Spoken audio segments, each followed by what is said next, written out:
Hi friends, ఈరోజు ముద్దపప్పు అయితే చేశాను. దానికోసం కందిపప్పు తీసుకొని బాగా వాష్ చేసుకొని అందులో కొంచెం వాటర్ వేసుకోవాలి.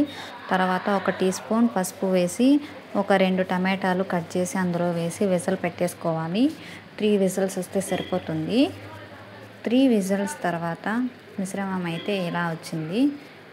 అందులో కొంచెం ఉప్పు వేసుకొని బాగా స్మాష్ చేసుకోవాలి. ముద్దకం ఉంటుంది కదా, దాంతో బాగా స్మాష్ చేసుకోవాలి. దాన్ని పక్కన పెట్టుకొని ఒక కడాయిలు తీసి అందులో కొంచెం ఆయిల్ వేసి 2 తెల్లుల్లిపాయలు, 1 ఎండుమిర్చి వేసి బాగా ఫ్రై చేయాలి.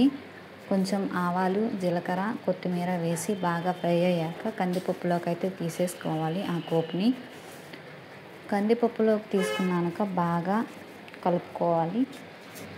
బాగా కలుపుకున్న తర్వాత 3 మినిట్స్ ఉండిచ్చి స్టవ్ ఆఫ్ చేసి సర్వ్ చేసుకొని తింటే చాలా సూపర్గా ఉంటుంది.